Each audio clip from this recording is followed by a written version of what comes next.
dilantunkan di malam hari waktu Washington ataupun waktu di Amerika dan Kanada, atau di pagi hari waktu di Indonesia, melainkan ucapan syukur, alhamdulillah. Hari ini kita memasuki bulan Sya'ban, adalah bulan yang terakhir sebelum bulan Ramadan. Dalam hadis yang diriwayatkan oleh Imam An-Nasa'i, Nabi SAW mengatakan, "Dzaka syahrun yaghfuluhun nas." Bulan Sya'ban ini adalah bulan yang biasanya dilalaikan oleh manusia. Dilalaikan kenapa? Karena kebanyakan manusia justru mempersiapkan hal-hal duniawi, ya, selain daripada mempersiapkan hal-hal yang berkaitan dengan ibadah. Ya. Karena itulah saya berwasiat kepada diri saya pribadi dan juga kepada hadirin semuanya, jamaah imam di Washington ataupun di Amerika dan Kanada, serta jamaah di mana saja berada, mari kita gunakan kesempatan bulan Sya'ban ini untuk berbekal diri sebelum memasuki bulan Ramadan. Tak lupa salawat teriring salam kita haturkan kepada panutan kita Nabi Muhammad SAW, sosok ayah teladan bagi kita, di mana anak-anak beliau sangat-sangat cinta kepada Nabi SAW. Bahkan ketika Nabi SAW dalam keadaan sakit, Fatimah selalu menangis. Ya. Dan Fatimah tidak tahan ketika melihat sakaratul maut yang menghampiri Nabi SAW. Lalu Nabi kemudian memanggil dan membisikkan sesuatu, tersenyumlah Fatimah. Ya. Setelah Nabi SAW wafat, para sahabat bertanya-tanya, apa yang dibisikkan oleh Nabi SAW? Fatimah mengatakan bahwa ayahku menyampaikan bahwa akulah di antara ahlul bait, di antara keluarga yang paling pertama menyusul beliau. Subhanallah. Begitulah kecintaan putra-putri dari Nabi SAW kepada beliau. Karena itu pembahasan kita pada malam hari ini, pembahasan kita pada pagi hari ini sangat penting, yaitu tentang adab seorang ayah. Ya, adab seorang ayah. Biasanya, kata para ulama, kita membahas tentang adab anak terhadap ayahnya. Tapi yang dibahas sekarang itu adalah bagaimana adab seorang ayah terhadap anaknya. Para ulama mengatakan inilah ketajaman sekaligus kedalaman berfikir daripada Imam Al-Bukhari. Beliau mengatakan bahwa kalau bakti seorang anak kepada ayah itu adalah hal yang tabi'i, ada hal yang natural, di mana seorang anak merasakan betul betapa berharganya orang tua. Orang tua merupakan sebab keberadaan dia. Karena itu bakti seorang anak kepada orang tua merupakan hal yang natural. Ya. Tapi yang dibahas oleh Imam Bukhari adalah bagaimana seorang ayah itu memiliki adab dan juga kewajiban terhadap anaknya.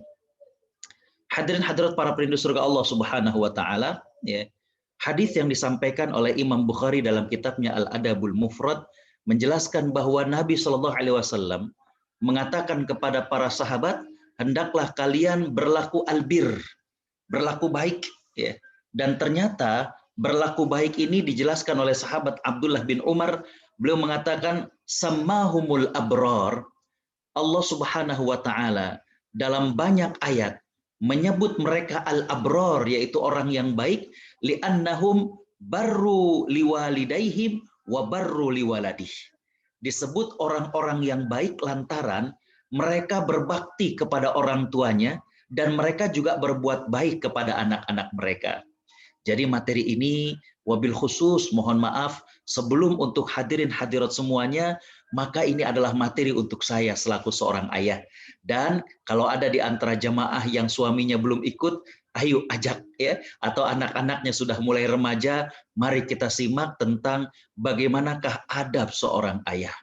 Hadirin hadirat para perindu surga Allah Subhanahu wa taala, jujur dari kemarin saya mencoba untuk mengumpulkan apa saja adab seorang ayah kepada anaknya. Dan saya dapatkan dari penjelasan para ulama bahwa adab seorang ayah kepada anaknya itu ada 10. Ya, itu ada 10. Tentunya para ulama mengatakan selain daripada kewajiban seorang ayah yang lainnya. Ya, artinya kewajiban seorang ayah adalah maksud saya ketika anak itu terlahir, bagaimana ditahnik, bagaimana diakekahkan, ya. Selain daripada hal-hal yang detail dan rinci seperti itu, maka ada 10 adab seorang ayah terhadap anaknya. Ya. Hadirin hadirat para perindu surga Allah Subhanahu wa taala, ya.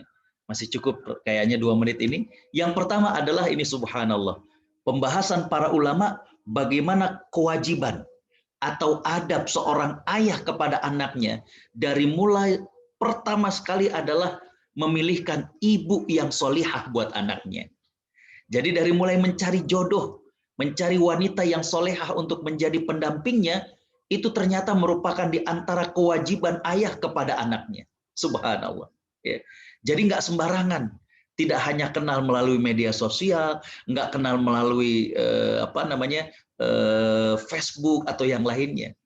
Nabi Shallallahu Alaihi Wasallam bersabda dalam hadis yang diriwayatkan oleh Imam Al Bukhari nomor 5090 dan Imam Muslim nomor 1446 dari sahabat Abu Hurairah, di mana Nabi SAW bersabda, tunkahul mar'atu li arba' limaliha wali hasabiha wali jamaliha wali diniha fazfar bidzatid din taribat yadak. Nabi SAW mengatakan perempuan itu dinikahi karena 4 faktor. Yang pertama adalah karena hartanya. Yang kedua adalah karena keturunannya. Yang ketiga adalah karena kecantikannya. Yang keempat adalah karena agamanya. Maka Nabi SAW mengatakan, maka pilihlah perempuan yang baik agamanya. Jika tidak, niscaya engkau akan menjadi orang yang merugi. Harta, kecantikan, keturunan, ini semuanya kalau tidak diiringi dengan agama yang baik, justru akan menjadi bencana. Maka di antara hak anak terhadap ayahnya atau kewajiban bapak terhadap anaknya itu dimulai dari mencarikan ibu yang solihah. Hadirin khotaliman rahimakumullah, ini lebih tepat lagi, lebih khusus Nabi SAW bersabda dalam hadis yang diriwayatkan oleh Imam Ibnu Majah. Beberapa ulama mengatakan hadis ini adalah hasan. Nabi SAW mengatakan takhayyaru linutafikum. Takhayyaru artinya adalah pilih-pilih. Maaf, jangan sembarangan untuk menjadi tempat manik kalian. Artinya bagi seorang laki-laki, dia harus betul-betul memilih siapakah wanita yang nantinya, maaf, akan dibuahi sel telurnya dan akan kemudian menjadi ibu dari anak-anaknya. Maka adab yang pertama seorang ayah kepada anak adalah bagaimana mencarikan ibu yang solihah bagi mereka. Hadirin hadirat para perindu surga Allah Subhanahu wa taala, sudah masuk waktu maghrib di Washington dan juga di Kanada. Kita akan break sekitar 10 menit maksud saya ya. Dan jangan kemana-mana, kita akan kembali setelah 10 menit. Saya kembalikan kepada Mas Bagus. Assalamualaikum warahmatullahi wabarakatuh. Waalaikumsalam warahmatullahi wabarakatuh. Ya Allah, terima kasih Ustadz. Insya Allah Bapak dan Ibu kita bisa jeda sebentar 10 menit untuk sholat maghrib. Sekarang jam 7.16, insya Allah jam 7.26, insya Allah kita akan lanjutkan kajian kita. Insya Allah kita break dulu. Makasih Ustadz. Saya off video dulu Mas Bagus ya. Ya, silakan Ustadz.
Assalamualaikum, Ustaz. Waalaikumsalam warahmatullahi wabarakatuh. Ya, bentar lagi Ustaz ya, kita 1 menit Ya, lagi. baik. Nunggu.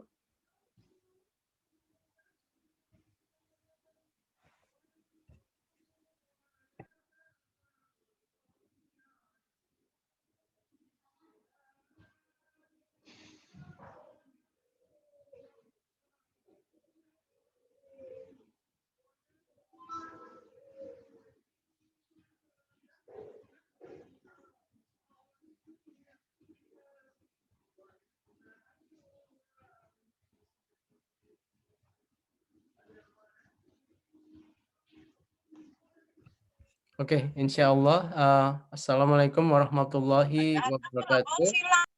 Waalaikumsalam warahmatullahi wabarakatuh. Kepada para jamaah, bapak-bapak dan ibu-ibu yang baru bergabung dari break sholat maghrib kita, insya Allah kita akan lanjutkan lagi bahasan kita. Bagi yang baru bergabung, sekedar untuk recap sebentar, kita tadi baru membahas adab seorang ayah. Yang poin yang pertama yaitu bagaimana memilih ibu yang solehah. Itu baru yang kita bahas, insya Allah belum ketinggalan terlalu jauh, dan kami persilakan Ustadz Agustiawan untuk bisa melanjutkan bahasannya. Tafadhol Ustadz. Baik. Bismillahirrahmanirrahim. Alhamdulillah, salatu wassalamu ala rasulillah, ba'd. Hadirin hadirat para penduduk surga Allah Subhanahu wa taala, jamaah Imam Center di Washington dan jamaah di Amerika atau Kanada serta jamaah dari mana saja. Kembali saya ulangi bahwa biasanya yang kita bahas itu adalah adab anak terhadap ayah. Ya. Tapi inilah ketajaman dan kedalaman pikiran daripada Imam Al-Bukhari. Para ulama sangat salut dan kagum dengan beliau, di mana beliau bisa kemudian mendapatkan istinbat, kesimpulan dari hadis-hadis Nabi SAW, yang ternyata itu artinya adalah bagaimana adab seorang ayah kepada anak. Ya. Dan hadisnya sudah saya bacakan. Ini adalah hasil pengumpulan saya. Jadi dari kemarin itu setelah ada beberapa kegiatan, saya coba kumpulkan apa saja adab seorang ayah terhadap anak. Yang pertama adalah bagaimana memilihkan ibu yang solihah. Ya. Nabi SAW menjelaskan bahwa wanita dinikahi karena 4 hal, dan yang paling utama adalah memilih yang agamanya. Dan tadi hadis yang terakhir saya sebutkan adalah dari Imam Ibnu Majah. Nabi SAW bersabda, takhayyaru linutofikum, pilih-pilihlah untuk air mani kalian. Artinya, maaf, jangan sembarangan, jangan asal, jangan kemudian kita memilih wanita bukan dengan cara-cara yang syar'i. Sehingga Nabi mengatakan, cobalah kalian pilih untuk air mani kalian wanita-wanita yang layak, yang kelak akan menjadi ibu bagi anak-anak kalian. Dalam firman Allah Subhanahu wa taala di surat Al-Baqarah ayat 221, Allah Subhanahu wa taala dengan gamblang saya kira ya, menjelaskan kepada kita, a'udzubillahi minasyaitonirrajim, wala amatun mu'minatun khairun min musyrikatin walau a'jabatkum. Dan sesungguhnya wanita yang budak yang beriman jauh lebih baik daripada wanita musyrik walaupun dia menarik hatimu. Ya. Di sini ada 2 pelajaran penting. Yang pertama adalah menikah itu karena keimanan. Ya. Karena keimanan. Ini faktor agama, mohon maaf saya ingatkan betul. Ya. Menikahlah yang seiman, menikahlah dengan yang seagama. Yang kedua adalah bagaimana kita mencarikan mereka yang baik agamanya. Dalam hadis yang lain Nabi SAW mengatakan, iyyakum wa khadra'ud diman. Hati-hatilah kalian dengan khadra'ud diman. Para sahabat bertanya-tanya, ya Rasulullah, apa yang dimaksud dengan khadra'ud diman? Apa yang kau maksud dengan khadra'ud diman itu? Nabi menjelaskan bahwa mereka itu adalah al-hasna fiman batisu, wanita yang cantik jelita tapi dari keluarga yang tidak baik. Umar bin Khattab radhiyallahu an, beliau bertanya mengenai atas ayahnya. Umar bin Khattab pernah ditanya tentang hak seorang anak terhadap ayahnya. Apa jawaban beliau? Hak anak terhadap ayahnya adalah bagaimana sang ayah memilihkan ibu yang terbaik untuk anaknya, memberikan nama terbaik, dan juga mengajarinya Al-Quran. Itu hak anak. Ya. Tadi saya katakan bahwa anak itu tidak bisa memilih dari lahir dari mana. Ini menjadi kewajiban seorang ayah untuk kemudian memilihkan ibu yang baik bagi anaknya. Ya. Betapa pentingnya ibu yang baik, sampai ada seorang ulama yang mengatakan begini, Bapak Ibu, apabila seorang anak tidak baik, dia akan kembali menjadi baik asalkan ibunya baik. Tapi seorang ibu yang tidak baik hanya akan melahirkan anak-anak yang tidak baik. Kembali saya katakan, anak nih nggak baik, nakal dan lain sebagainya. Dia insya Allah akan bisa kembali menjadi anak yang baik. Asalkan ibunya baik. Bagaimana sabarnya, bagaimana telatennya. Tapi kalau ibunya sudah tidak baik, maka akan melahirkan anak-anak yang tidak baik. Tidak baik ini mohon maaf bukan saja ibu yang bermaksiat, tapi ibu yang tidak peduli dengan pendidikan anak. Dia sibuk TikTokan, dia sibuk main handphonenya. Anak tidak diajarkan. Jadi Bapak Ibu yang Allah Subhanahu wa taala rahmati, kembali bahwa hak anak terhadap ayahnya adalah bagaimana dipilihkan ibu yang terbaik.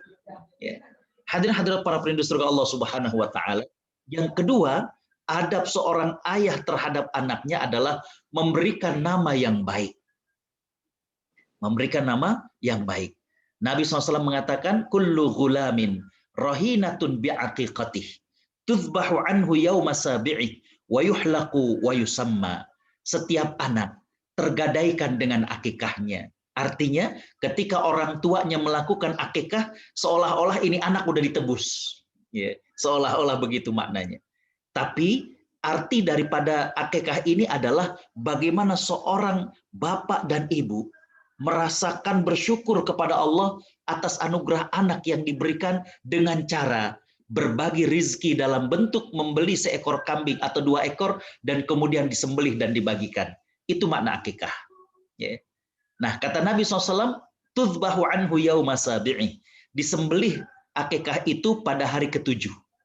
Wa yuhlaqu, kemudian dicukur, wa yusamma, dan diberikan nama. Nabi SAW mengajarkan kepada kita untuk memberikan nama yang terbaik. Nabi SAW melarang sahabat untuk menggunakan nama Asiyah. Ini pakai sod, kalau di kita Asiyah nggak apa-apa. Karena ketika Asiyah itu artinya adalah wanita yang bermaksiat. Nabi SAW mengganti seorang sahabat yang tadinya namanya tidak baik, diganti dengan Sahal, yang artinya adalah kemudahan. Kenapa demikian? Karena para ulama mengatakan, nama ini yang nanti akan dipanggil di dunia, dan juga nama ini yang nanti akan dipanggil pada hari kiamat. Makanya berikan nama yang terbaik. Berikan nama yang terbaik. Di dunia akan dipanggil Agus Setiawan, dia panggil, dan juga nanti di akhirat. Jadi namailah anak kita dengan nama-nama yang baik yang menjadikan mereka bangga dan sekaligus doa. Nabi SAW mengatakan sebaik-baik nama mahummida wa ubbida, yang ada akar kata dari hamida, Muhammad, Ahmad, Mahmud, Hamid, wa ubbida, dan yang ada kata abdunnya, Abdullah, Abdurrahman, Abdul Halim, Abdul Sami', dan lain sebagainya. Atau nama-nama yang memiliki arti dan doa. Yang memiliki arti dan doa. Saya kadang suka banyak yang minta nama. Kadang biasanya suka nanya, ini namanya mau gimana? Ustadz, saya suka sushi, suka makanan-makanan Jepang. Jadi namanya mau agak ke Jepang-Jepangan. Boleh Ustadz, saya bilang, bagaimana kalau namanya Ukino Ataki? Itu kan kayak nama Jepang. Ternyata itu bahasa Arab. Artinya apa Ustadz? Ukino, aku yakin, dan Attaki, aku bertakwa. Gitu. Jadi kayak nama Jepang, tapi itu artinya luar biasa. Aku yakin pada Allah dan aku bertakwa. Ukino Attaki. Gitu. Bapak Ibu Allah Subhanahu wa taala rahmati. Jadi kembali bahwa ada juga, Ustadz ini kayaknya lagi musim banyak yang Chinese ya. Kalau kayak gitu gimana kalau Yasirli? Yasirli ini kayak nama Cina, tapi dia doa, Robbi syrahli sodri, terus wa yassirli, itu doa. Jadi Bapak Ibu Allah Subhanahu wa taala rahmati, kembali saya katakan adalah bahwa memberikan nama yang baik. Dalam hadis ini dikatakan hari ke-7, tapi sahabat Abu Musa al-Ash'ari, ini kita lihat bagaimana sahabat mereka ingin sekali mendapatkan keberkahan dari orang soleh, apalagi dia adalah Nabi SAW. Sahabat Abu Musa al-Asy'ari cerita, wulidali ghulam, fa'ataitu bihin nabiyya sallallahu alaihi wasallam, fasammahu Ibrahim, fahannakahu bitamrah, wa da'alahu bil barakah, wa dafa'ahu ilayya, wa kana akbar waladi Abi Musa al-Asy'ari. Kata sahabat Abu Musa al-Asy'ari, anak laki-lakiku lahir. Kemudian aku langsung membawanya kepada Nabi Shallallahu Alaihi Wasallam. Kemudian dia memberi nama dengan Ibrahim. Subhanallah. Ya. Anaknya sahabat Abu Musa ini dikasih nama langsung oleh Nabi, yaitu Ibrahim. Fahannakahu bitamrah. Tahnik itu adalah kita mengunyah kurma, kemudian air liur yang bercampur dengan kurma tersebut diberikan kepada bayi tadi. Ya. Ini buat bayi yang baru terlahir. Di antara hikmah dan faedahnya adalah sang bayi belajar untuk kemudian mengisap, ya. Dan agar sesuatu yang manis yang pertama kali masuk ke dalam pencernaan dia. Kalau memang tidak ada, maka madu yang dicampur, ya, sesuatu yang manis. Tapi yang terbaik adalah kurma, ya. Dan para ulama mengatakan sebaiknya adalah orang tua atau orang soleh yang kita harapkan bagaimana anak ini kemudian bisa mendapatkan keberkahan. Baik, oleh Nabi SAW ditahnik, ya, subhanallah. Dari air liur Nabi SAW, kemudian Nabi mendoakan keberkahan. Ini tradisi para sahabat. Bagaimana mereka membawa anak-anak mereka yang masih kecil, apalagi ini baru lahir nih bayi, ya, untuk dihadapkan kepada Nabi dan dimintakan doa. Tidak mengapa. Minta doa kepada orang soleh yang masih hidup, tidak mengapa. Ya. Kita lihat bagaimana para ulama, ya, kalau kita lihat di Masjidil Haram, di Masjid Nabawi, mereka biasanya datang ke masjid dengan membawa anak mereka, dan kemudian mereka menuju ke dekat mimbar. Setelah sholat, maka kemudian dia salam dengan imam tersebut, dengan syekh tersebut, anaknya pun disuruh salam, disuruh kemudian cium tangan, kemudian dimintakan doa. Nabi juga mendoakan kepada anaknya sahabat Abu Musa al-Asy'ari. Kemudian kata sahabat Abu Musa, wa dafa'ahu ilayya. Nabi SAW menyerahkan bayi itu lagi kepadaku, wa kana akbar waladi Abi Musa, dan itu adalah anak pertama, anak terbesar dari sahabat Abu Musa al-Asy'ari. Apa yang menarik dari hadis ini? Para ulama mengatakan bahwa hadis ini menunjukkan bahwa sahabat Abu Musa bersegera membawa bayi yang baru terlahir kepada Nabi SAW. Kemudian ditahnik dan diberi nama. Jadi dengan demikian, maka memberikan nama tidak mesti menunggu hari ke-7. Memberi nama tidak mesti hari ke-7.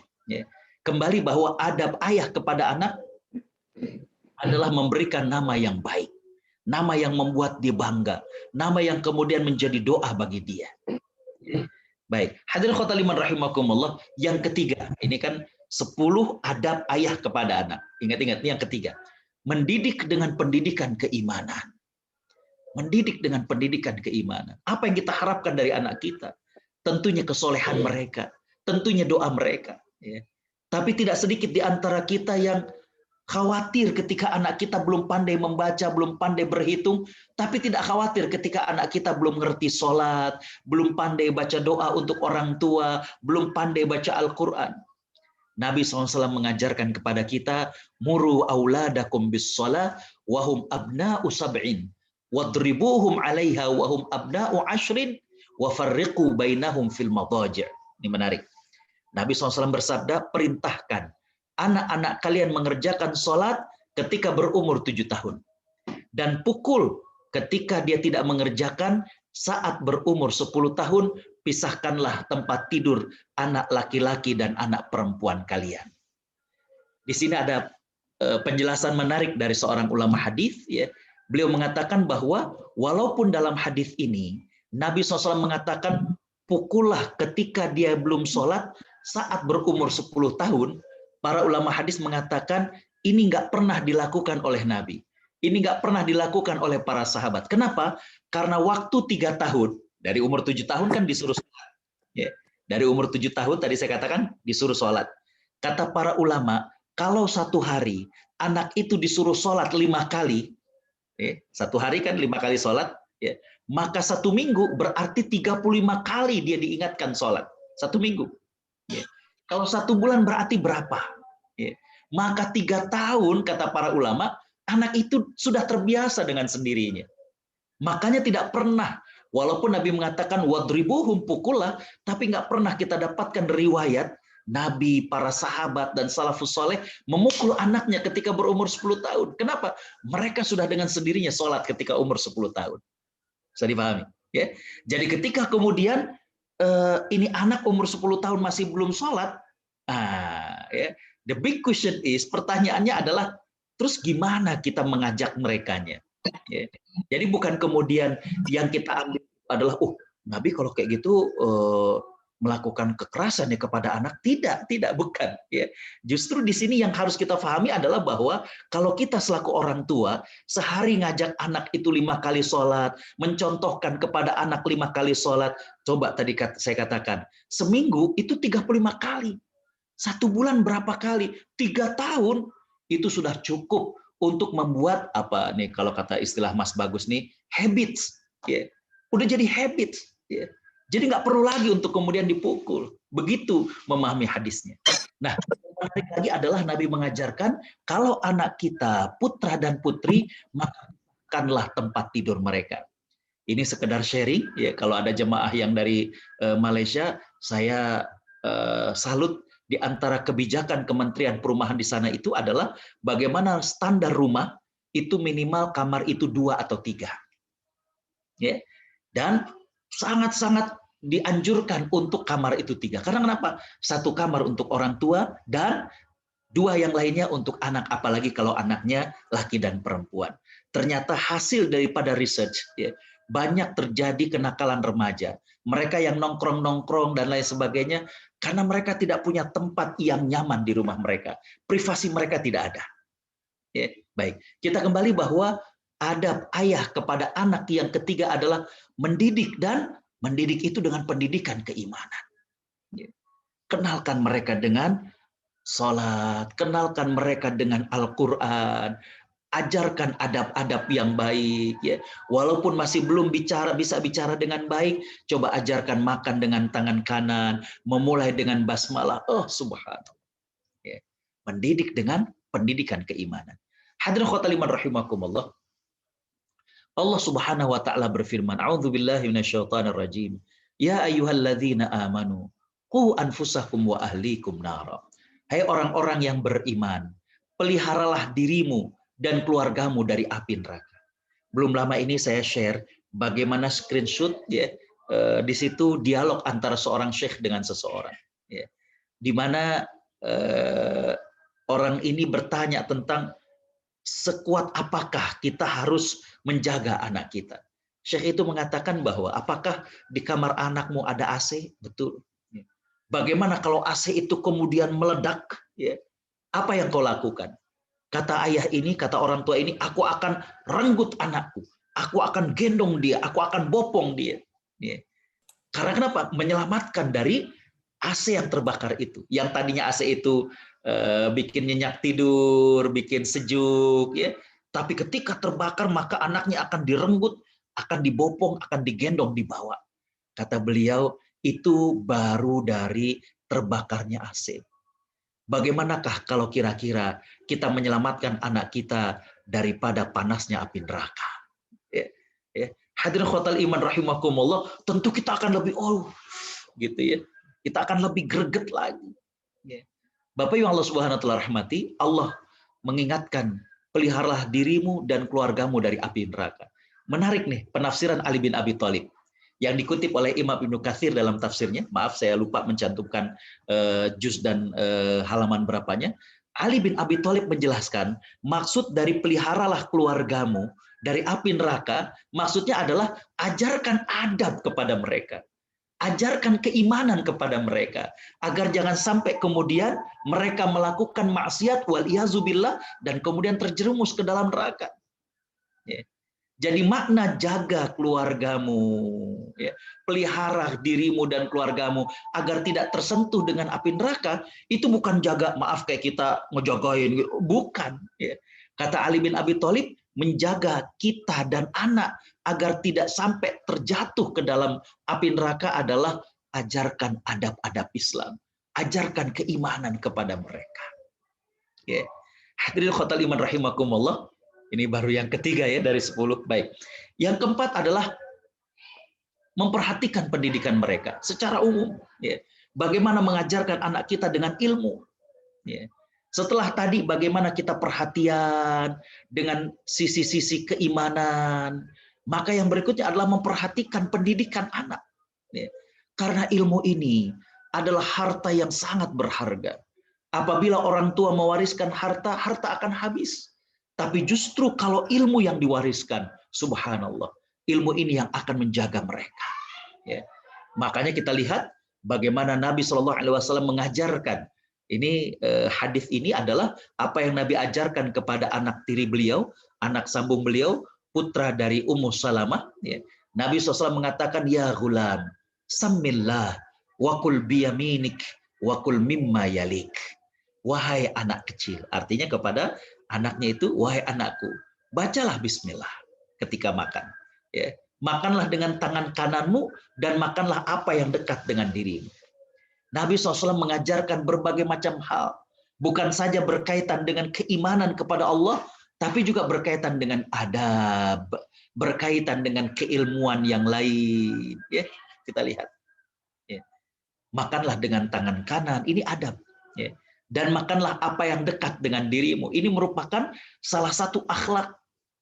Bapak Ibu Allah Subhanahu wa taala rahmati, kita yang sudah tua, katakanlah seperti ini. Kita merasakan betul dalam keseharian kita, dalam interaksi kita, dalam hidup kita, mohon maaf, mungkin pelajaran dari kita atau dari orang lain, mereka yang tidak berakhlak, tidak disukai dalam hidupnya. Ya. Orang tuh nggak senang dengan orang yang tidak berakhlak. Mungkin dia cantik atau tampan, mungkin dia kaya, ya. Mungkin dia punya jabatan. Ketika dia tidak berakhlak, orang nggak suka bergaul dengan mereka. Maka di sini di antara yang diajarkan adalah bagaimana kita mengajarkan akhlak. Ya, baik, kita lanjutkan hadirin khotal iman rahimakumullah. Bagaimana adab seorang ayah kepada anak adalah i'anatuhum 'alal khair. Bagaimana membantu anak untuk baik. Ya. Membantu anak untuk baik ini adalah yang pertama merawat dengan baik ketika kecil. Ya. Merawat dengan baik. Kalau kemudian anak ini dirawat dengan baik, maka akan tumbuh rasa cinta di hati anak. Ya. Akan tumbuh bagaimana rasa percaya diri di hati anak. Akan tumbuh di hati mereka bagaimana rasa bangga dengan sosok seorang laki-laki, yaitu ayahnya. Akan ada dalam hati anak rasa kepedulian, dan itu dari sosok ibu. Ya. Kemarin saya diingatkan dengan postingan saya di Facebook, bagaimana ada sebuah tulisan negeri tanpa ayah. Ya. Bapak Ibu Allah Subhanahu wa taala rahmati, Allah Subhanahu wa taala sudah memberikan segalanya penuh kelengkapan. Ada sisi ayah, ada sisi ibu. Ya. Ketika kemudian mohon maaf, ayah perannya hilang dari anak, maka anak kemudian mencari-cari figur seorang ayah. Ya. Mohon maaf, saya beberapa kali diskusi dengan psikolog. Ya. Banyaknya case, banyaknya kasus yang suka kepada sejenis, entah itu homo atau lesbi, itu kebanyakan adalah karena anak tidak mendapatkan figur ayah dalam rumah mereka. Mohon maaf kalau ada yang di Indonesia, ya, sampai ada perkataan ayah berangkat kerja, anak masih tidur. Ayah pulang kerja, anak sudah tidur. Ya. Jadi sangat minim sekali peran ayah. Ya. Waktu itu ada seorang pakar parenting, Bunda Eli Risman. Ya. Tulisan beliau banyak dimuat di Republika dan beliau juga cukup banyak memberikan pelatihan. Ya. Beliau mengatakan fakta tersebut. Kita waktu itu mengatakan, Bunda, bukankah ada weekend dari orang tua, dari ayah ini? Libur Sabtu Ahad. Apa jawaban beliau? Betul, Sabtu Minggu banyak para suami atau ayah ini yang libur, tapi mereka sibuk dengan hobinya masing-masing. Lagi zaman batu, artinya bukan zaman Flintstone, tapi zaman batu akik, ya. Suami ketika Sabtu Minggu itu sibuk ngegosok batu, anak tidak ditegur, anak tidak diajarkan sesuatu. Ya. Lagi musim apa sekarang misalkan, ya, maka sibuk. Ya. Begitu juga dengan hobinya. Mohon maaf ya, ada yang hobinya mancing, ada yang hobinya sesepedahan, ada yang hobinya ini. Maka kata beliau, sudahlah weekday sibuk dengan kerja, ya. Weekend sibuk dengan hobinya, terus kapan waktu dengan anak? Ya. Sekali lagi saya mengatakan, bukan nggak boleh. Saya tahu di Amerika ada yang suka sesepedahan, ada yang suka mancing, ya. Di Jakarta juga, di Indonesia banyak yang suka batu, suka burung sekarang ini. Tapi maksud saya adalah bagaimana kemudian kita ada waktu. Ya. Jadi merawat anak dengan baik, membantu mereka untuk baik. Ketika anak mendapatkan figur ayah, maka dia akan mendapatkan kebanggaan. Dan mereka akan mengatakan, my father is my hero. Bapakku adalah seorang pejuang. Nah, bagaimana kemudian di tengah kesibukan ayah untuk kemudian mendidik anaknya. Apalagi kalau ayah kemudian pola kerjanya ini jauh. Nah, itu nanti kapan-kapan kita bahas tentang bagaimana Nabi Ibrahim dengan Nabi Ismail. Nabi Ibrahim di Palestina, Nabi Ismail di Mekah. Tapi Nabi Ismail menjadi anak yang soleh. Kapan-kapan kita pelajari itu. Baik. Yang berikutnya adalah ketika anak itu sudah remaja, ketika anak itu sudah dewasa, membantu mereka untuk baik adalah dengan menghargai mereka. Dengan menghargai mereka. 2 pekan lalu, kalau hadirin ikut kajian saya atau setel lagi di YouTube, ya, saya mengatakan bahwa anak-anak sekarang banyak yang mengalami, masih ingat, blasted. Masih ingat? Ya? Banyak yang mengalami blasted. Ya. Banyak yang mengalami boring, lonely, ya, angry, ya. Banyak yang kemudian mengalami stres. Ya. Bapak Ibu Allah Subhanahu wa taala rahmati, anak sering merasa lonely, padahal di samping kanan dan kirinya itu ayah dan bundanya. Tapi ayah dan bundanya ini sibuk dengan gadgetnya. Ya. Makanya sering saya mengatakan bahwa kemajuan teknologi atau gadget itu bisa mendekatkan yang jauh. Yang jauh kayak kita sekarang, saya dengan Mas Bagus di Washington, saya di Bogor, ya, itu kerasanya kayak deket, kita bisa saling melihat, saling ngobrol. Tapi jangan salah, kemajuan teknologi atau gadget juga bisa menjauhkan yang dekat. Duduk satu sofa, yang anak diem sendiri, ya, yang ibunya sedang selfiean, sedang tiktokan, yang bapaknya sibuk main game, bagaikan jauh. Ya. Jadi bantu anak untuk baik. Ya. Hadirin khotimah rahimakumullah, baik. Yang berikutnya adalah adab ayah terhadap anak, ya. Itu adil terhadap anak-anaknya. Adil terhadap anak-anaknya. Apabila kita memiliki lebih dari satu anak, maka hendaklah kita adil. Ya. Sahabat Nu'man, ayahnya namanya Bashir, ya, itu pernah memberi sesuatu kepada dirinya. Dan kemudian sang ibunya tahu.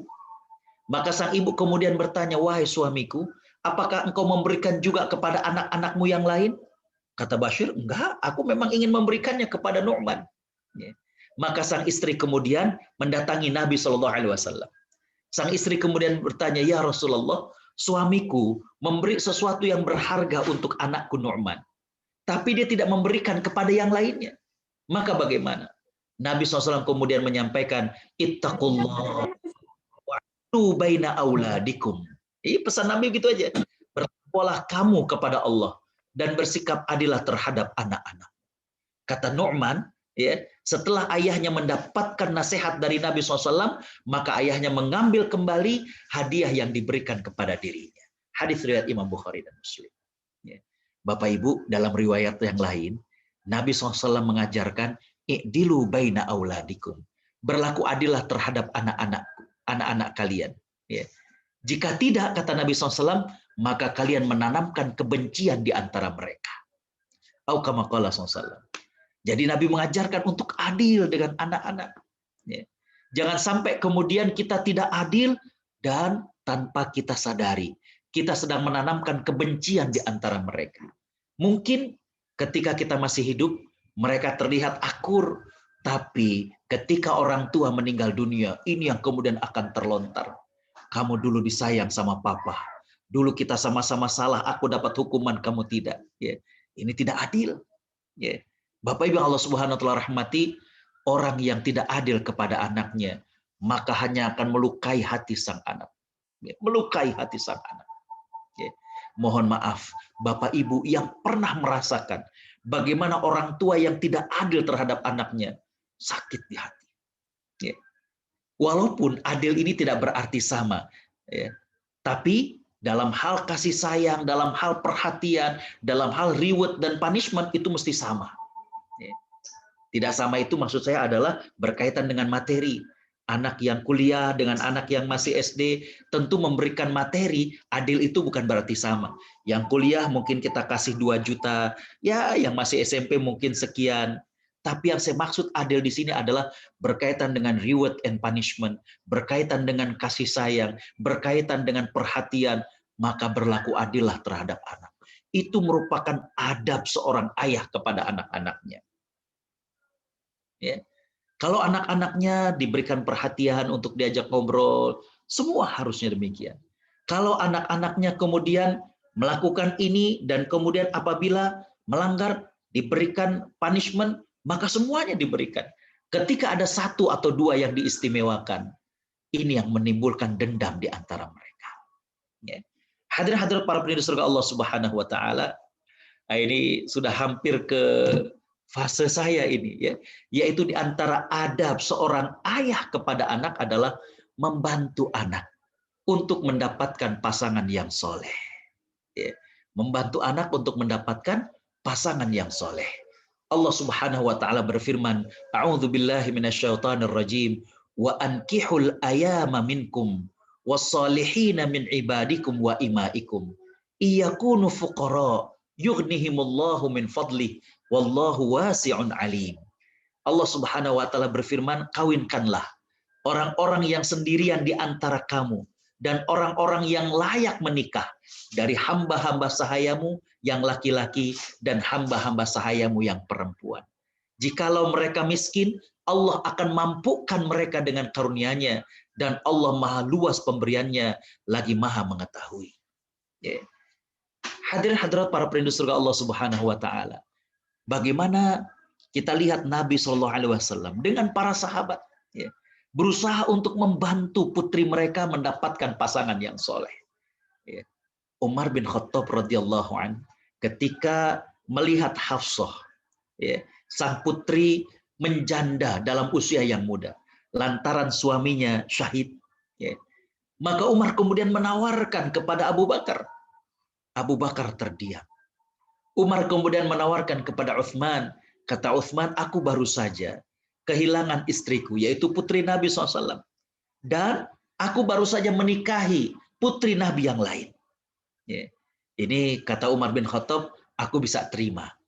Bagaimana Utsman bin Affan menolak lamaranku. Ya. Tapi aku agak kesel dengan Abu Bakar As-Siddiq, kata Umar. Karena kenapa? Abu Bakar nggak menyampaikan. Dia nggak bilang terima, dia nggak bilang nolak. Pokoknya diam. Ya. Tapi subhanallah, ternyata Allah Subhanahu wa taala memberikan yang lebih baik, kata Umar. Nabi Shallallahu alaihi wasallam kemudian melamar Hafsah untuk dirinya. Abu Bakar baru kemudian cerita nih, kata Abu Bakar As-Siddiq, wahai Umar, aku bukan nggak mau komen. Ya. Aku tidak mengatakan menolak, aku tidak mengatakan menerima, karena aku memang tahu bahwa Nabi SAW ada rencana untuk melamar putrimu. Ya. Tapi kita lihat, ya, bagaimana Nabi SAW dengan para sahabat dan salafus soleh berusaha untuk membantu, ya, anak mereka untuk mendapatkan pasangan yang soleh. Ya. Hadirin khotaliman rahimakumullah, ya. Selain membantu untuk mencarikan jodoh yang soleh untuk anak mereka, maka yang berikutnya di antara adab seorang ayah kepada anak adalah menikahkan mereka. Tazwijuhum, menikahkan mereka. Ya. Syekh Abdurrahman As-Sa'di ketika menafsirkan firman Allah yang tadi, ya, yang surat An-Nur ayat 23 ini, Syekh Abdurrahman As-Sa'di mengatakan, ya, amarallahu ta'ala al-awliya wal-asyad. Allah Subhanahu wa taala memerintahkan para wali, memerintahkan para keluarga untuk menikahkan setiap yang belum menikah, ya, yang berada di bawah kewalian dia, baik laki-laki maupun perempuan, baik gadis maupun janda. Kewajiban keluarga dan wali anak yatim untuk menikahkan setiap anak yang siap menikah yang wajib dia nafkahi. Lihat, ya. Jadi kewajiban dia. Selain tadi, bagaimana adab ayah kepada anaknya, berusaha untuk mencarikan pasangan yang soleh, maka yang berikutnya adalah menikahkan. Ya. Berarti dia menjadi wali bagi anak perempuannya. Dia menyiapkan bagaimanakah untuk pernikahan anaknya. Ya. Mohon maaf kalau sekarang berarti misalkan, oh kalau anaknya akan menikah, ya kira-kira yang pantas itu walimahnya seperti apa? Itu diantara bentuk adab ayah kepada anak. Ya. Selain membantunya untuk mendapatkan pasangan yang soleh, juga menikahkan mereka. Itu merupakan adab, merupakan kewajiban ayah kepada anaknya. Karena kenapa? Ini merupakan momen yang sangat penting. Kemarin lagi, saya baru diingatkan oleh Facebook bagaimana status yang saya ambil sebenarnya dari status sahabat saya ketika pernikahan putrinya, ya itu diambil foto agak ngeblur dan candid. Bagaimana putrinya itu yang baru nikah kemudian bersandar di pundaknya. Sang ayah kemudian mengatakan, Ananda, hari ini ya, engkau akan menyandarkan kepalamu di bahu laki-laki yang kau pilih. Setelah dulu sejak engkau kecil menyandarkan kepalamu di bahu ayah. Ya. Bapak Ibu Allah Subhanahu wa taala rahmati, jadi kembali bahwa menikahkan anak. Coba, ini suatu hal yang sangat penting, suatu hal yang sangat-sangat sakral. Ya. Hadir menjadi walinya, bagaimana mempersiapkan segala sesuatunya. Ya. Baik, hadirin khotaliman rahimakumullah, Syekh Al-Mardawi, beliau mengatakan, yajibu ala rajul i'faf man wajabat nafaqatuhu alaih minal aba'i wal ajdad wal abna wa abna'ahum wa ghairuhum mimman tajibu alaihi nafaqatuhum wa hadha as-sahihu minal madhab. Kata beliau, wajib bagi kepala keluarga untuk memenuhi kebutuhan biologis setiap orang yang wajib dia nafkahi. Baik ayahnya, jadi kalau misalkan ayahnya, maaf, ternyata ingin menikah, ya misalkan ibu kita meninggal, maka wajib untuk kemudian kita menikahkan anak kita. Begitu juga kakek, begitu juga anak, cucu dan lain sebagainya. Yang mana wajib dia nafkahi. Ya. Ini merupakan pendapat yang sahih dari mazhab Hambali. Jadi di sini seorang ayah wajib untuk kemudian menikahkan anaknya. Ya. Selain tadi membantu mencarikan calon yang soleh, ya, dia juga wajib untuk kemudian menikahkan. Kalau menikahkan berarti dia tanggung biayanya, karena dia termasuk di antara yang wajib dia nafkahi. Itu maksudnya. Ya.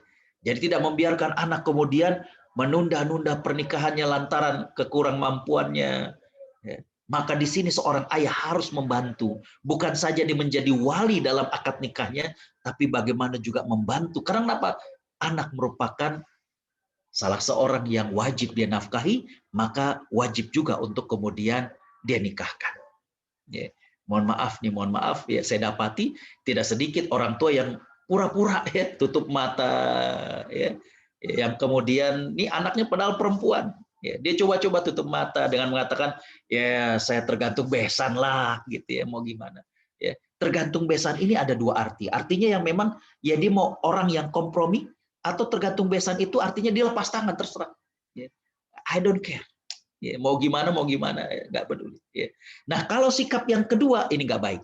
Karena kenapa? Tetap seorang ayah kepada anak putrinya, dia harus untuk kemudian bertanggung jawab. Ya. Baik, hadirin khotaliman rahimakumullah. Ya. Yang ke-9 adalah memberi nafkah sesuai dengan kemampuan. Allah Subhanahu wa taala berfirman, A'udzu billahi minasyaitonir rajim, liyunfiq dzu sa'atin min sa'atihi wa man qudira 'alaihi rizquhu falyunfiq mimma ataahu Allah. La yukallifullahu nafsan illa ma ataaha. Allah berfirman yang artinya, hendaklah orang yang mampu memberi nafkah, dia memberikan nafkah sesuai dengan kemampuannya. Dan orang yang disempitkan rizkinya, hendaklah dia memberikan nafkah dari harta yang Allah berikan padanya. Dan Allah tidak memikulkan beban kepada seorang pun, melainkan sekedar apa yang Allah berikan padanya. Bapak Ibu yang Allah Subhanahu wa taala rahmati, buat kaum bapak, atau kalau ibu-ibu yang mendengarkan, sampaikan kepada suaminya, wajib seorang ayah menafkahi istri dan anaknya. Ya, wajib. Ya, sekemampuan dia. Ya, dia mampunya segimana. Para ulama berbeda pendapat. Ada yang mengatakan nafkah ini disesuaikan dari kebutuhan istri. Ada yang mengatakan nafkah ini disesuaikan dengan kemampuan suami. Maka yang tepat adalah tengah-tengah. Kalau kebutuhan istri ini agak subjektif, ya, dan agak sulit diukur.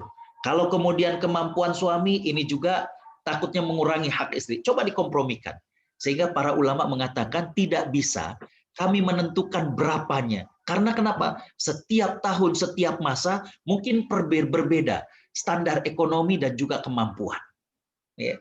Yang pastinya adalah bagaimana seorang suami wajib memberikan nafkah, wabil khusus tentang pembahasan kita adalah kepada anak. Ya. Dalam surat Al-Baqarah ayat 233, Allah Subhanahu wa taala mengingatkan, a'udzubillahi minasyaitonirrajim, wa 'alal mauludilah rizquhunna wa kiswatuhunna bil ma'ruf. Kewajiban ayah memberi makan dan memberi pakaian kepada istri dengan cara yang ma'ruf. Bagaimana cara yang ma'ruf? Imam Ibnu Katsir mengatakan, suami punya kewajiban dengan cara yang baik memberi nafkah kepada istri, termasuk juga dalam hal pakaian. Nah, yang dimaksud dengan ma'ruf dalam ayat ini adalah memperhatikan kebiasaan masyarakat. Nafkahnya nggak lebih, nggak kurang. Ya. Artinya, jangan sampai kemudian, mohon maaf, waktu di Indonesia misalkan, 2 juta rupiah 1 bulan cukup, misalkan. Tahu-tahu pindah ke Washington. Ya. Dia convert 2 juta ini dapat paling $170. Dia bilang sama istrinya, mah, ini buat 1 bulan. Ya Allah, kok cuma $170? Ya. Di Jakarta juga cukup 2 juta. Ini beda. Ya. Maka kata Imam Ibnu Katsir adalah coba perhatikan bagaimana masyarakat itu. Ya. Nah, hendaklah suami memberi nafkah sesuai kemampuannya, yang mudah artinya yang dia mampu, serta bersikap pertengahan. Ya. Hadirin khotaliman rahimakumullah.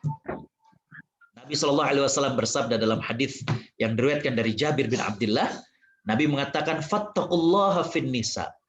Bertakwalah kalian untuk menunaikan hak perempuan. Nih hati-hati nih para suami termasuk saya. Ya. Bertakwalah kepada Allah dalam menunaikan hak perempuan. Kenapa? Karena kalian telah mengambil mereka dengan amanah dari Allah. Artinya, ini anak perempuan yang sekarang menjadi istri kita, kita ambil dari orang tuanya, itu amanah dari Allah.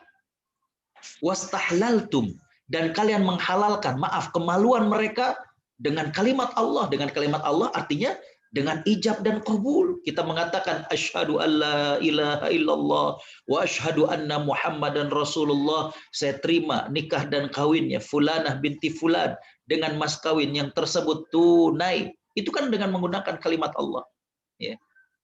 Diri mereka yang tadinya tidak halal, kemaluannya yang tadinya tidak halal menjadi halal dengan kalimat Allah. Ya. Maka kata Nabi, bertakwa kepada Allah untuk menunaikan hak mereka. Nabi kemudian mengatakan kewajiban istri bagi kalian adalah tidak boleh permadani kalian ditempati orang lain yang tidak kalian sukai. Itu kewajiban istri.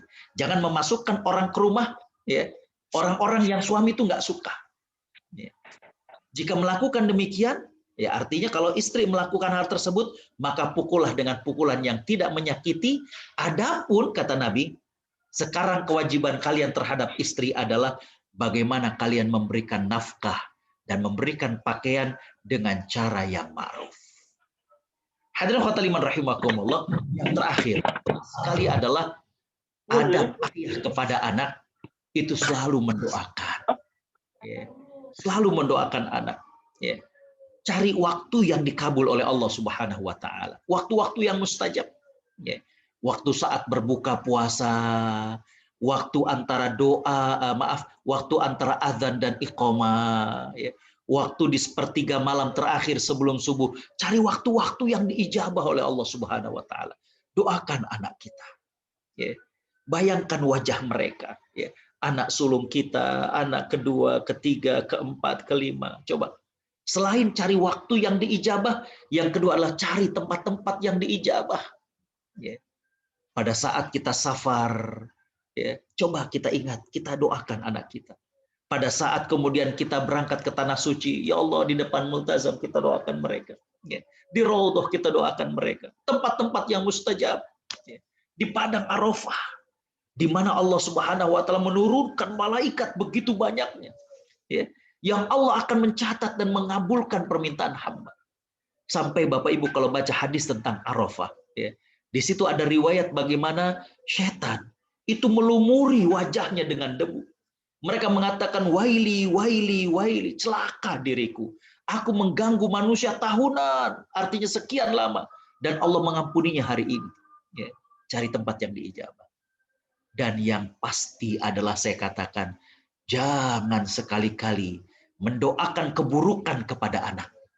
Kemarin ketika di Serang saya mengatakan, dalam sebuah kajian dengan topik, ucapan kita ini bagaikan doa. Pilih kalimat-kalimat yang terbaik buat anak kita. Hadirin hadirat para perindu surga Allah Subhanahu wa taala, sayang sekali waktu juga yang memisahkan kita ya.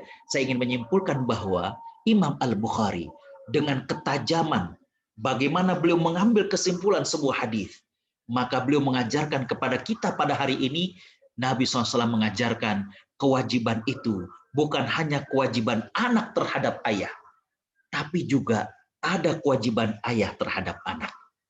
Dan kemudian saya mencari dari berbagai rujukan, saya dapati 10 kewajiban ayah terhadap anak. 10 kewajiban ayah terhadap anak. Dari mulai mencarikan ibu yang solihah, dari mulai kemudian memberi nama yang baik, memberikan pendidikan keimanan, perhatian dengan pendidikan, bagaimana kemudian mencarikan nafkah yang halal, bagaimana kemudian membantu anak untuk menjadi anak yang baik, bagaimana membantu anak untuk mendapatkan pasangan yang soleh, bagaimana menikahkan mereka, bagaimana kemudian memberi nafkah mereka, sampai yang terakhir adalah bagaimana mendoakan mereka. Hadirin khotaliman rahimakumullah, saya kira demikian yang bisa saya sampaikan. Saya kembalikan kepada Mas Bagus. Jazakumullah khairan. Assalamualaikum warahmatullahi wabarakatuh. Waalaikumsalam warahmatullahi wabarakatuh. Jazakumullah khair buat Ustadz Agustiawan untuk pembahasannya tentang kewajiban dari seorang ayah terhadap anak. Sangat-sangat komprehensif dan banyak yang kita pelajari pada malam ini. Dan sekarang kami buka, persilakan untuk Bapak dan Ibu yang ingin mengajukan pertanyaan, bisa menanyakan secara langsung, raise hand, atau bisa diajukan ke chat room. Forum kami buka sekarang, dan insya Allah kita masih punya waktu sampai jam 8.30 waktu di Washington DC. Silakan Bapak dan Ibu, kami persilakan. Silakan raise hand jika ada yang ingin ditanyakan.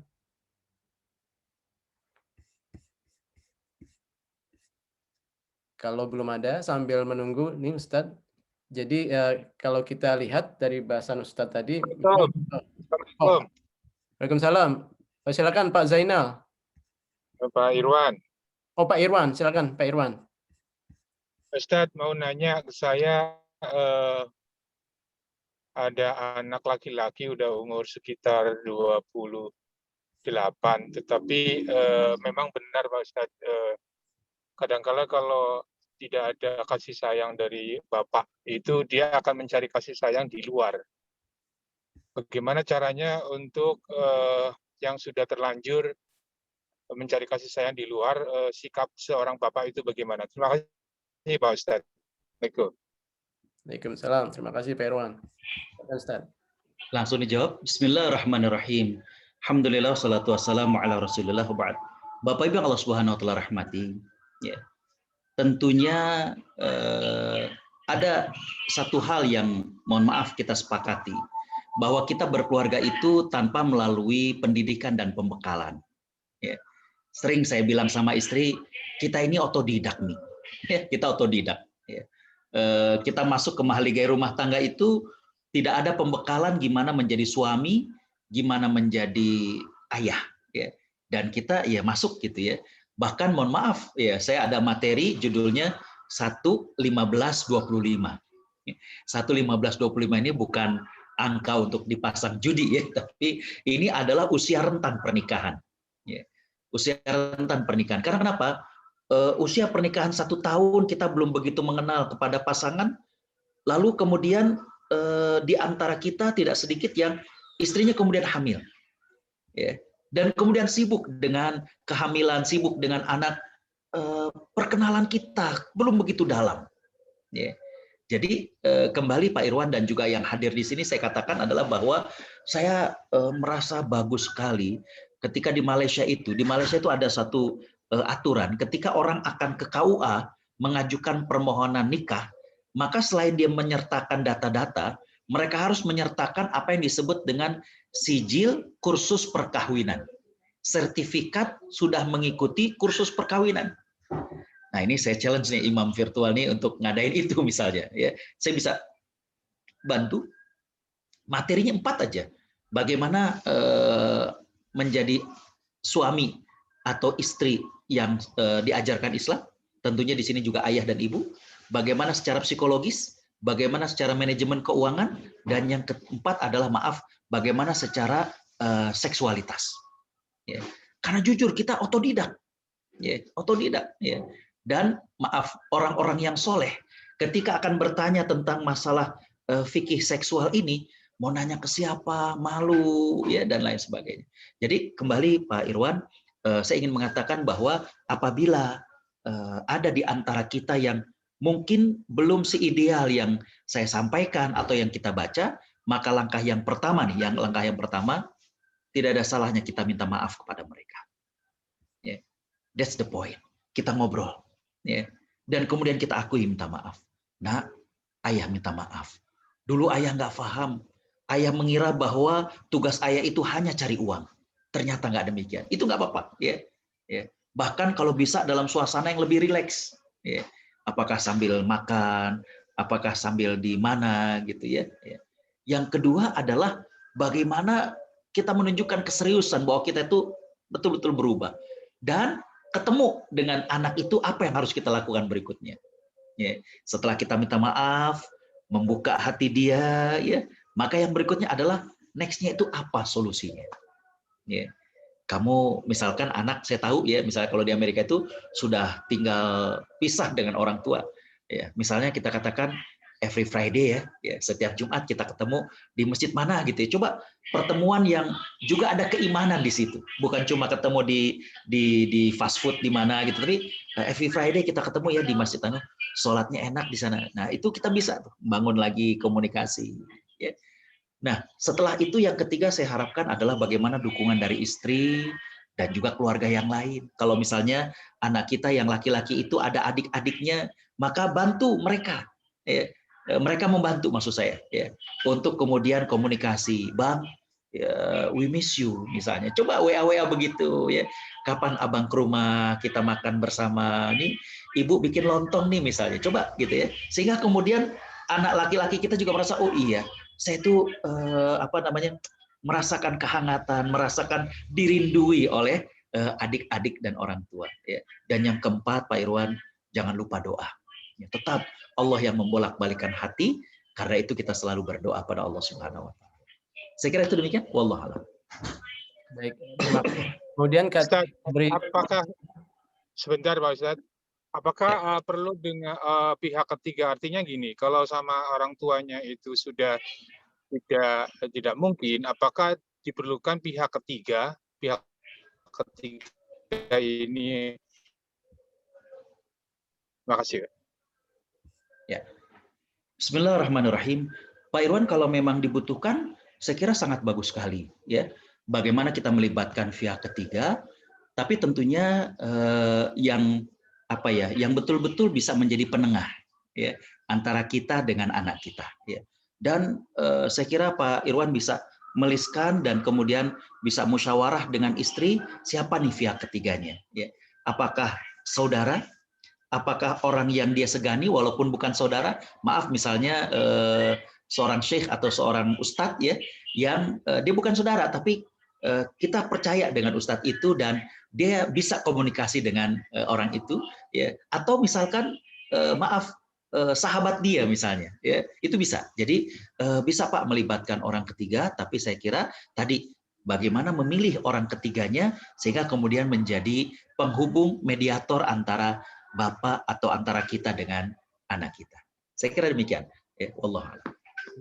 Insyaallah kesempatan berikutnya kepada Pak Zainal Hasan sudah mengangkat tangan. Kami persilakan Pak Zainal. Silakan Pak.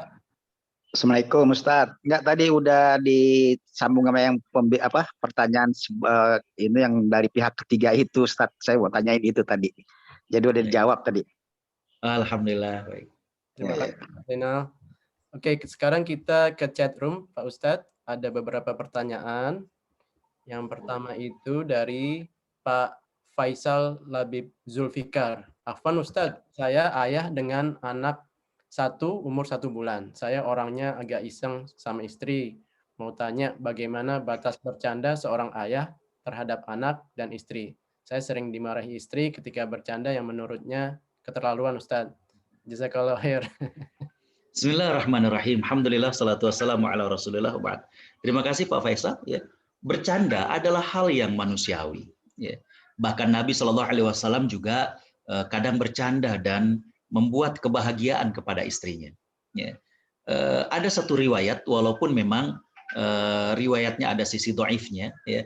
Saya ceritakan ini hanya sekedar untuk menunjukkan saja. Nabi SAW pernah memberikan hadiah kepada seluruh istrinya. Jadi malam itu Nabi memberikan kepada istrinya sesuatu. Masing-masing ya dikasih hadiah. Esok pagi Nabi mengumpulkan istrinya. Dan kemudian Nabi mengatakan, istri yang paling aku cintai adalah yang semalam aku kasih hadiah. Semuanya nunduk, karena semuanya kan dikasih hadiah. Ya.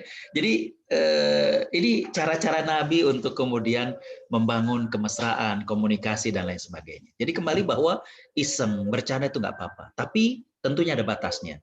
Yang pertama yang diajarkan oleh Nabi SAW itu adalah bagaimana Nabi itu nggak pernah berdusta, walaupun dalam bercanda. Makanya kemarin ketika pengajian di Serang, saya mengatakan bahwa haram hukumnya ketika seorang melawak ya, untuk mendapatkan uang tapi dengan cara dia berdusta. Ya. Itu kan banyak sekarang itu dengan kata misalnya stand up comedy misalnya. Oh, waktu saya di Amerika tuh saya begini ngocol gitu. Dia ngarang padahal itu adalah berbual, dia berbohong agar orang lain kemudian tertawa. Itu ada hadisnya, riwayat Imam An-Nasai. Ya. Jadi kembali bahwa apalagi kalau kemudian maaf ya bercanda iseng bukan saja berdusta tapi maaf keluar dari fitrahnya. Ya, artinya kalau kata orang Jakarta, yang laki-laki pura-pura jadi bencong lah misalnya. Itu apa lagi? Ya. Nah, ketika canda dengan istri dan anak, ya canda yang biasa, tanpa kemudian mungkin, wah kita iseng nih, maaf ya, kita pakai misalnya parfum istri, kita pakai jilbab istri, ya itu nggak boleh. Ya, itu iseng dan canda yang memang tidak boleh. Ya. Yang berikutnya, batasnya itu tadi adalah jangan berdusta. Yang kedua adalah sesuaikan dengan fitrah kita. Yang ketiga adalah lihat situasi dan kondisi. Ya. Maksud saya gini, anak kita tentunya ada yang kecil, ya, dan kemudian beranjak remaja, kemudian juga maaf mungkin ada yang gadis, maka candanya juga harus beda. Ya. Candanya harus beda. Karena kenapa? Nggak bisa, mohon maaf ketika anak kita yang perempuan itu masih kecil, mungkin kita lagi gemes, kita ciumin, ketika dia remaja, udah nggak boleh, udah nggak bisa. Bukan nggak boleh secara hukum agama ya, tapi nggak pantas ya. Seorang ayah bercanda sambil kemudian dia apa? Enggak, jangan. Ya. Begitu juga dengan istri. Ya. Nah, Bapak Ibu Allah Subhanahu wa taala rahmati, jadi sesuaikan situasi dan kondisinya. Bahkan jangankan canda Pak Faisal, ya. Mempertontonkan kemesraan pun itu perlu lihat situasi dan kondisi. Ya.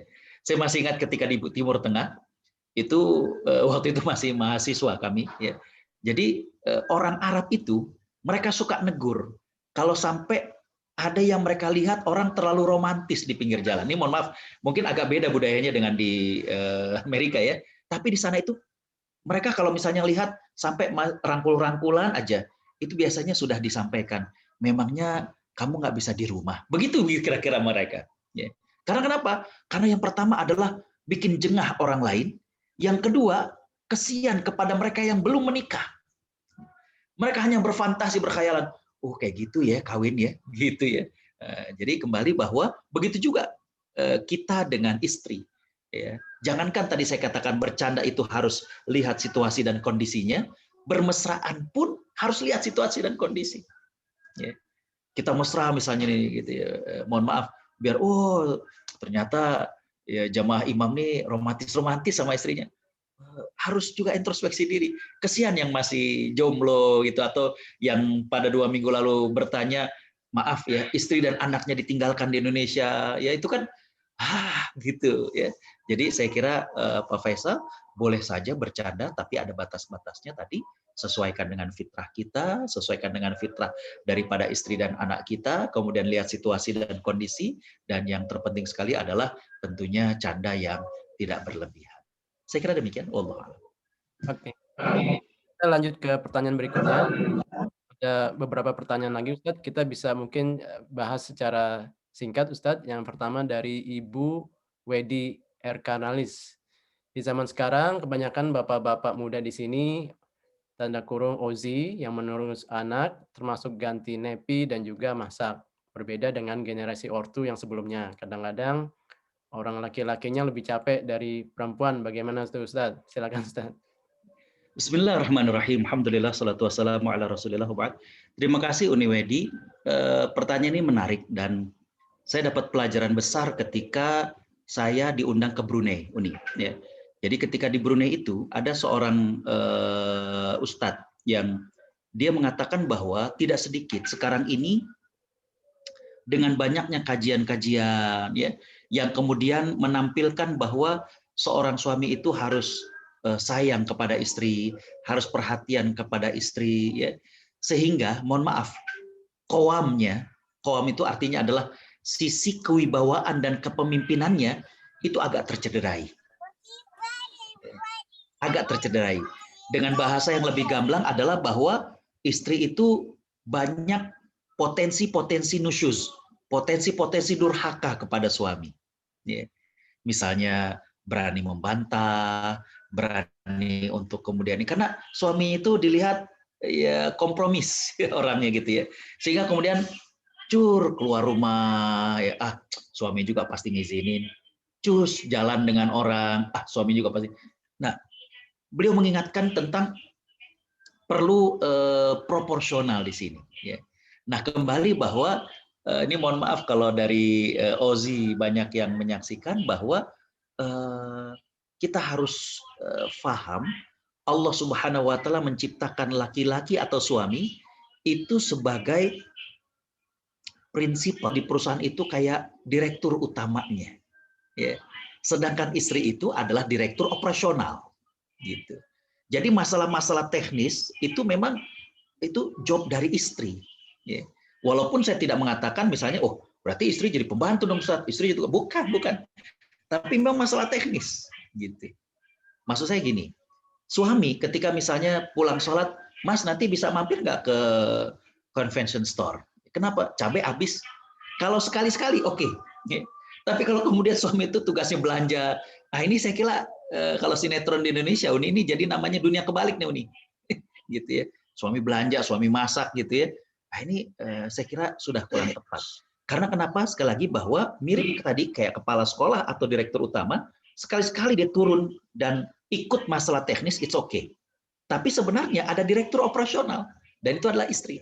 Itulah hadis di mana dikatakan kullukum ra'in wa kullukum mas'ulun an ra'iyati, itu secara umum, tapi khusus untuk rumah Nabi mengatakan wa kullukum ra'iyatun, setiap kalian itu pemimpin, wa mas'ulatun ala bajan, perempuan itu juga pemimpin terhadap rumahnya dan akan dipertanyakan atas apa yang menjadi tanggung jawabnya. Jadi saya kira demikian Uni ya, kalau sekali-sekali ngebantu sih oke, tapi kalau kemudian menjadi salah satu tugas suami ganti popok ya, kemudian masak, kemudian ini saya kira itu harus dibincangkan ulang, jangan-jangan kebalik perannya ya. Wallahu a'lam. Moratuani ya. Blok biru. Oke. Nanti kalau ngaji itu. Oke. Kemudian pertanyaan berikutnya ini dari, mohon maaf ini saya tidak Bapak atau Ibu, tapi mungkin dari Bapak Andre. Assalamualaikum Pak Ustadz. Afwan, ada titipan pertanyaan bagaimana kewajiban seorang ayah kepada anaknya jika ayah dan ibunya sudah bercerai dan sang anak jarang diberikan izin sama ibunya untuk bertemu ayahnya dengan anaknya. Mohon penjelasannya Pak Ustadz. Silakan Pak Ustadz. Bismillahirrahmanirrahim. Alhamdulillah. Wassalatu wassalamu ala rasulillah. Terima kasih ini Pak Andre dari Sydney sama dengan Uni Wedi ya. Terima kasih Pak Andre atas pertanyaannya. Yang pertama adalah bahwa anak itu masih punya hak untuk berjumpa dengan ayahnya. Dan bagi sang istri, kalau misalkan Pak Andre kenal, tolong sampaikan saran saya kepada istrinya bahwa berikanlah kesempatan agar anaknya berjumpa dengan sang ayah. Kenapa? Agar kemudian lengkap secara psikologisnya. Ya. Kesian sekali kalau sampai dia nggak pernah ketemu dengan figur ayah. Ya. Karena tadi ayah dengan ibu itu bagaikan dua sayap bagi seekor burung, saling melengkapi. Ya. Ayah akan mengajarkan kepadanya bagaimana ketegasan, bagaimana mengambil keputusan, bagaimana bertanggung jawab. Ibu mengajarkan kepadanya bagaimana peduli, bagaimana kemudian multitasking dan lain sebagainya. Ya. Jadi kembali bahwa saran saya dan sampaikan agar memberikan izin agar anak ini berjumpa dengan ayahnya.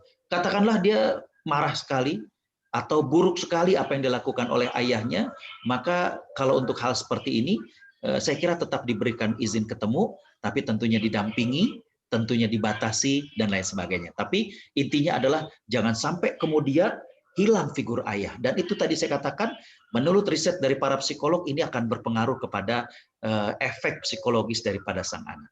Ya. Saya kira demikian. Allah. Baik, Pak Ustadz. Berikutnya, pertanyaan berikutnya dari Mas Yono. Assalamualaikum warahmatullahi wabarakatuh. Tadi Pak Ustadz menyebutkan bahwa akikah dilakukan waktu anak usia 7 hari. Bagaimana bagi bayi yang lahir prematur dan baru boleh dibawa pulang setelah 7 hari bahkan 1 bulan? Kapan sebaiknya waktu akikah buat bayi tersebut? Silakan Ustaz. Bismillahirrahmanirrahim. Alhamdulillah, salatu wassalamu ala rasulillah. Terima kasih Mas Yono atas pertanyaannya. Dalam beberapa mazhab, walaupun Nabi SAW mengatakan akikah itu disembelih pada hari ke-7, tapi para ulama mengatakan boleh pada kelipatannya. Ya. Jadi kalau bayi tersebut prematur dan kemudian baru dibolehkan pulang setelah 1 minggu, maka kita ambil berarti 7 hari yang kedua. Ya, 7 hari yang kedua. Ya. Sehingga kemudian kita lakukan akikah pada hari itu. Tapi untuk penamaan boleh sejak awal, seperti hadis dari Abu Musa al-Asy'ari tadi. Jadi ketika lahir kita beri nama, tapi kalau kemudian ternyata ada satu dan lain hal dia harus menginap di rumah sakit dan kemudian keluar setelah 1 minggu, akikahnya bisa pada 7 hari yang keduanya. Ya, jadi demikian. Wallahu a'lam. Ya. Baik Ustadz, mungkin pertanyaan terakhir yang kita ambil dari chat room. Dan ini dari Mbak Indah. Assalamualaikum Mbak Ustadz, apakah seorang bapak yang mengabaikan atau masa bodoh pada anak perempuannya akan menikah, apakah bisa dikategorikan bapak yang berdosa terhadap anaknya dan diambil alih kewajibannya kepada ibunya? Kebetulan orang tuanya sudah berpisah. Bismillahirrahmanirrahim. Alhamdulillah, salatu wassalamu ala rasulillah. Terima kasih Mbak Indah dan Bapak Ibu semuanya. Ketika tadi saya mengatakan 10 adab ayah terhadap anak, dan ini para ulama mengatakan maksud adab di sini adalah 10 kewajiban ayah terhadap anak, maka dengan demikian pada saat seorang ayah tidak melakukan kewajibannya, berarti dia berdosa. Ya. Sehingga, mohon maaf, ketika ada seorang ayah yang mengabaikan, tidak bertanggung jawab terhadap pernikahan anak perempuannya, maka dia berdosa. Ya, karena tadi itu merupakan kewajiban dia. Ya. Walaupun sudah berpisah, walaupun kemudian sudah dihandle oleh istrinya atau mantan istrinya, ya, tapi kalau dia sudah ditawarkan, ini ada satu mention juga Mbak Indah, coba tawarkan ya, atau kasih kabar bahwa ini putrinya akan menikah. Coba lihat, ada nggak greget? Kalau memang dia nggak peduli, kemudian dia nggak mau jadi saksi, apa menjadi wali, maka dia berdosa. Ya.